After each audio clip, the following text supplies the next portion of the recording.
Good evening, everyone. Let's discuss the last topic of the chapter, solutions.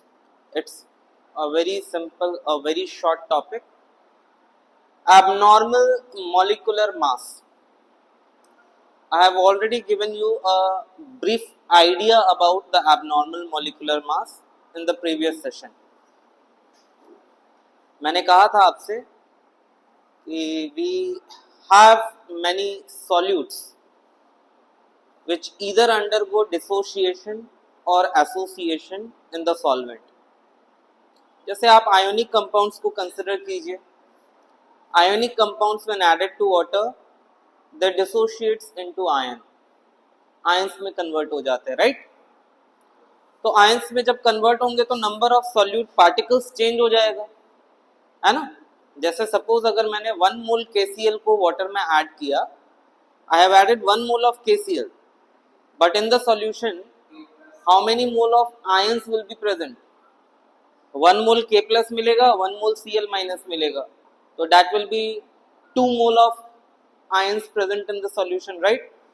Same way, अगर आप association का case consider करो, there are many solutes which undergo association in the solvents. Association का मतलब हुआ 2 or more molecules can join together and can result into a bigger molecule. तो association के case जहां पे होंगे वहां पे भी number of particles will change. और हमने शुरुआत में ही पढ़ा है that colligative properties they depend upon the number of solute particles. As the number of solute particles changes in the solution, that is why whatever experimental data you will obtain will not be the correct one. और उससे आप जो molecular mass obtain करोगे वो molecular masses true value नहीं होगा. That molecular masses will be actually abnormal.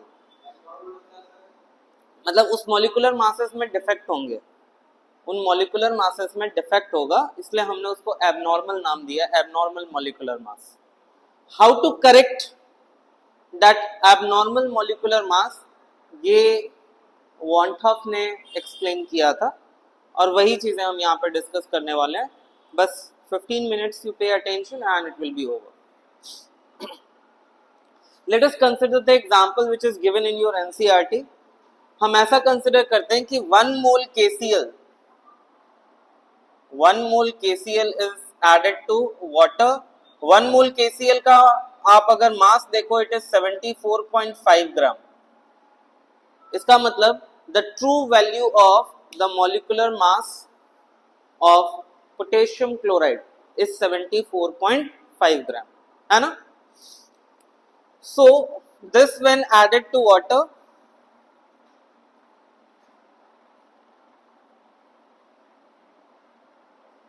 produces 1 mole K plus and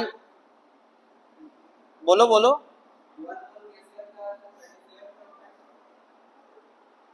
हाँ शांति रखो ना, बता रहा हूँ sir. So 1 mole K plus and 1 mole Cl minus. इसका मतलब ये हुआ कि आपने जो 1 मोल KCl डाला था वो 1 मोल KCl जो है that has resulted into 2 mole of particles in solution. ये किस में कन्वर्ट हो गया? 2 mole of particles in solution. लेकिन मास तो कांस्टेंट ही रहता है. मास तो कांस्टेंट ही रहता है ना. आपने 74.5 ग्राम जो ऐड किया था, अभी भी वो 74.5 ग्राम ही है.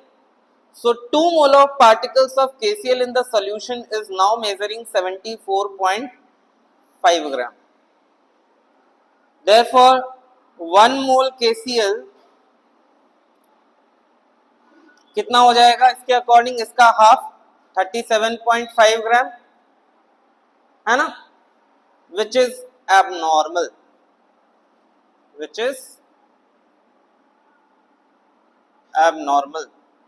सनी ऐसे कंफ्यूजन में मत देखो, फिर से बता रहा हूं. हमने 74.5 ग्राम KCl वाटर में ऐड किया. 74.5 ग्राम KCl इज 1 मोल KCl. हाँ, और ये इसके मॉलिक्यूलर मास का ट्रू वैल्यू है। लेकिन वाटर में ऐड करने के बाद ये KCl कन्वर्ट हो गया into 2 mole of particles, but still its mass is 74.5 gram only. तो हम ऐसा कह सकते हैं ना कि सॉल्यूशन में 2 mole of KCl particle is 74.5 ग्राम। तो 1 mole of KCl particle in solution कितना हो जाएगा? 37.5 ग्राम। नहीं, आप देखो जस्ट हाफ हो जा रहा है ना। इसका मतलब ये हुआ कि जब भी डिसोसिएशन का केस होगा वहां मॉलिक्यूलर मास आप जो भी कैलकुलेट करोगे, चाहे किसी भी कोलिगेटिव प्रॉपर्टी को यूज करके, you will obtain the molecular mass less than the true value. आपको मॉलिक्यूलर मास क्या मिलेगा? Less than true value. हाँ सर, हाँ आप, ये सॉलिड फॉर्म में था, ठीक है। आपने सॉल्यूशन में जब ऐड किया तो ionic compound breaks into ions. 1 mole KCl will break into 1 mole K plus and 1 mole Cl minus. तो टोटल नंबर ऑफ पार्टिकल्स कितने हो गए? 2 मोल ना, solute particles. Total number of solute particle क्या हो जाएगा? 1 मोल K प्लस 1 मोल Cl माइनस, टोटल 2 मोल हो गया ना। और इस 2 मोल ऑफ पार्टिकल्स का मास 74.5 ग्राम आ रहा है सॉल्यूशन में। तो आप जिस किसी भी कोलिगेटिव प्रॉपर्टी को यूज करोगे for determination of their molecular mass, उससे इसका 1 मोल KCl का आएगा मास 37.25 ग्राम। मतलब बाकी की जो वैल्यूज है ना, delta TV, delta TF, relative lowering of vapour pressure and osmotic pressure values, वो सारे के सारे इंक्रीज हो जाएंगे। Colligative properties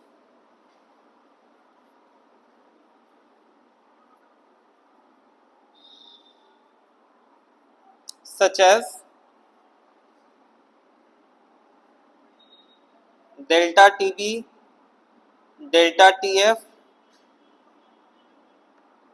delta P by P naught and pi values will be higher than expected and molecular mass determined from this colligative property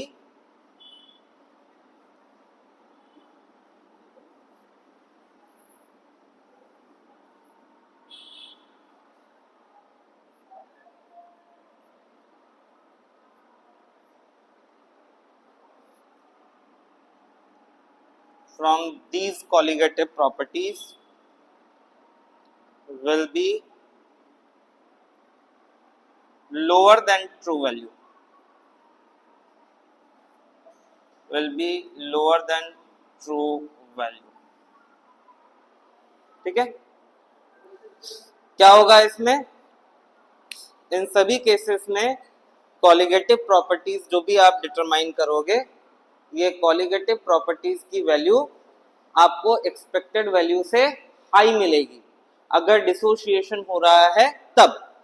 and जो molecular mass आप calculate करोगे using this colligative property, that molecular mass determine will be having value lower than the true value. इसीलिए ये हुआ abnormal molecular मास। जैसे इसका एक छोटा सा एग्जांपल देता हूं। Actually 1 mole KCl when added to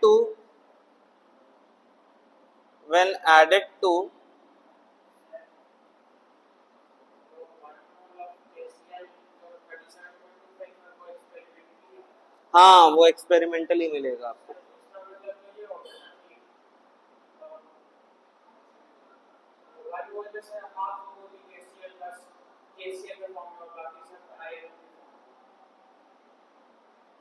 ये मतलब नहीं निकला।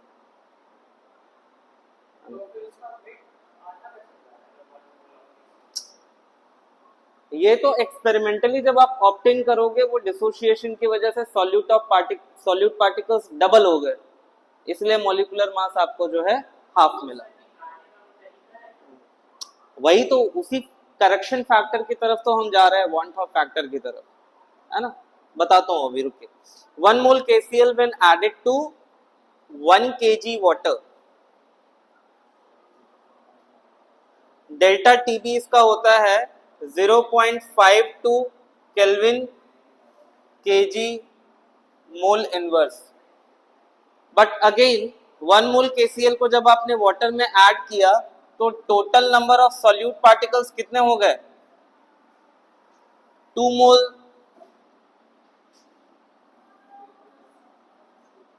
है ना। तो यहां पे you will be obtaining delta Tb as 2 times 0.52, that is 1.04 kelvin. एक मिनट, ये मोलर एलिवेशन कांस्टेंट का यूनिट लिख दिया था। तो क्या हो रहा है, हाँ, delta Tb elevation in boiling point है। तो जिस तरह से मैंने एलिवेशन इन बॉइलिंग पॉइंट का एक छोटा सा एग्जांपल दिया ना कि ये वैल्यू इंक्रीज हो गए, राइज हो गया, एक्सपेरिमेंटली जो आपने डिटरमाइन किया वो एक्सपेरिमेंटल वैल्यू जो है एक्सपेक्टेड वैल्यू से जस्ट डबल आ गई। और इसीलिए जब आप इस फॉर्मूला में मतलब डेल्टा टीबी का फॉर्मूला यूज करके जब आप उससे मॉलिक्यूलर मास डिटरमाइन करोगे तो मॉलिक्यूलर मास आपको क्या मिलेगा, कम मिलेगा। आप देखिए M2 का फॉर्मूला क्या लिखते हो, डेल्टा टीबी डिनोमिनेटर में चला जाता है ना, तो that will cause molecular mass lower than the true value. और ऐसा ही कुछ एसोसिएशन में होगा, लेकिन एसोसिएशन में इसका उल्टा होगा। जैसे सपोज आप एसिटिक एसिड वाटर में ऐड कर रहे हो या किसी दूसरे सॉल्वेंट में ऐड कर रहे हो, suppose you are adding acetic acid to benzene, तो बेंजीन में एसिटिक एसिड जो है ना वो डाइमराइज होता है और डाइमराइज होके ये डाइमर बनाएगा ऐसा। इस डाइमर को स्ट्रक्चरली मैं यहाँ ऐसे रिप्रेजेंट कर रहा हूं,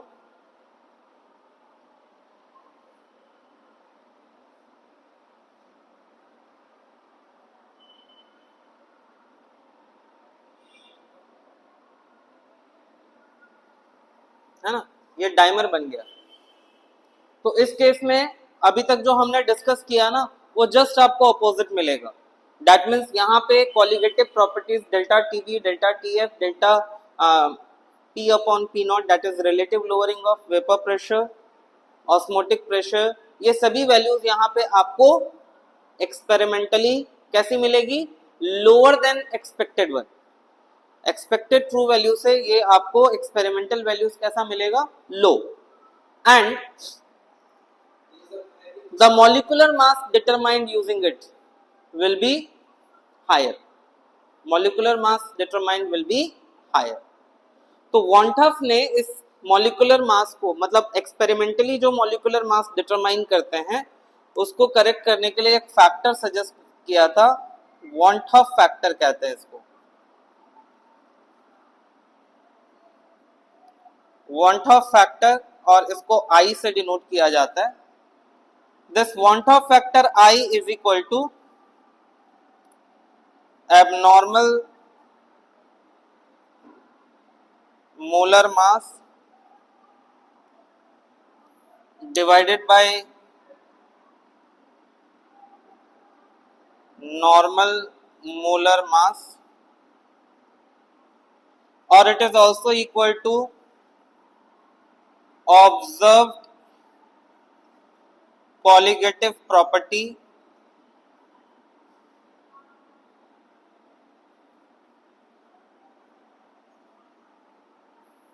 upon calculated colligative property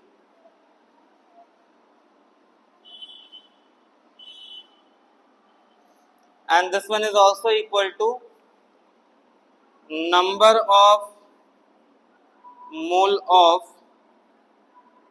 solute particles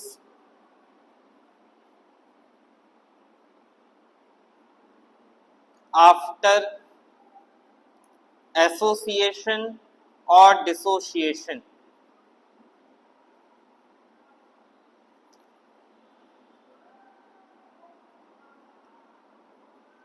divided by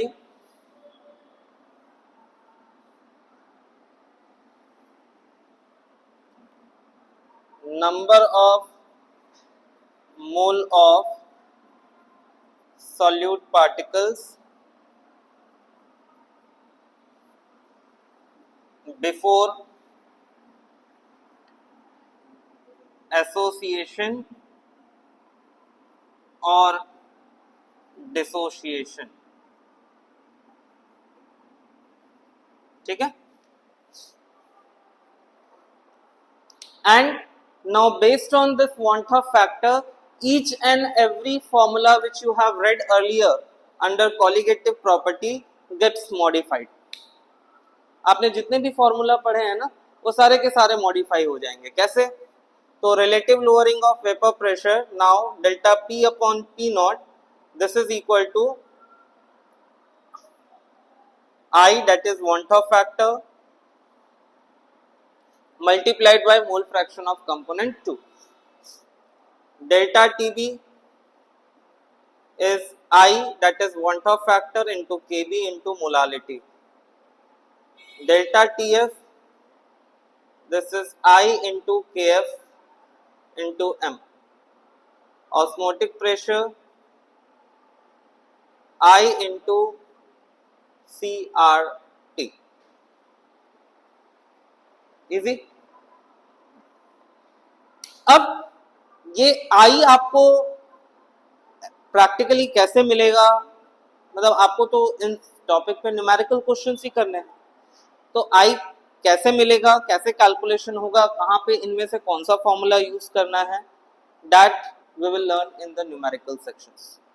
वो हम न्यूमेरिकल सेक्शंस में डिस्कस करेंगे। एक छोटी सी बात बताता हूँ, जैसे केसीएल में देखिए, केसीएल में मैंने बताया, केसीएल का आई नोटिस ऑब्जर्व कीजिएगा।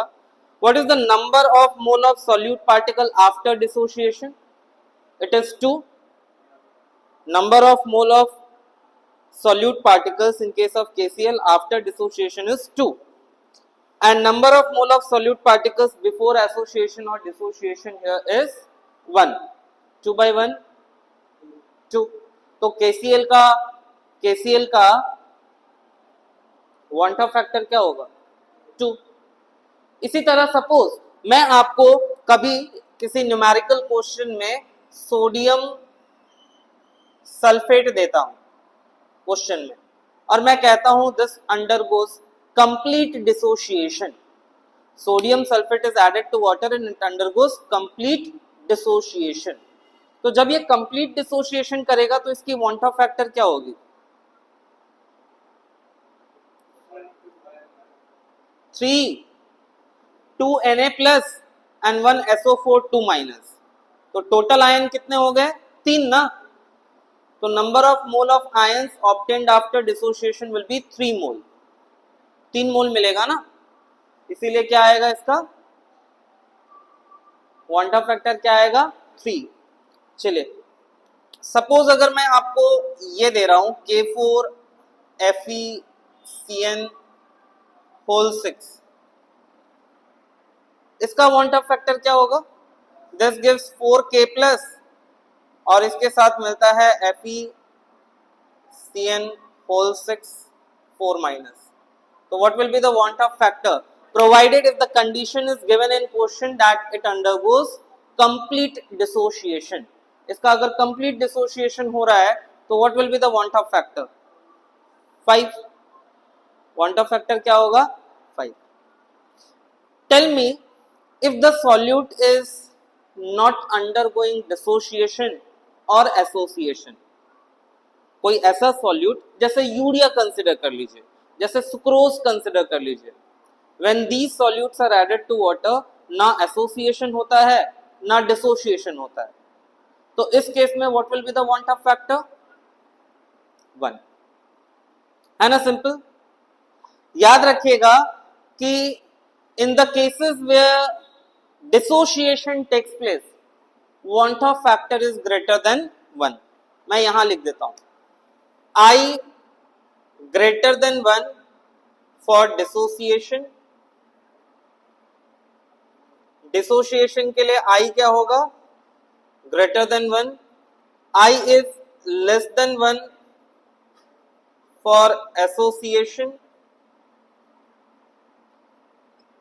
और अगर एसोसिएशन और डिसोसिएशन नहीं हो रहा है तो I is equal to 1.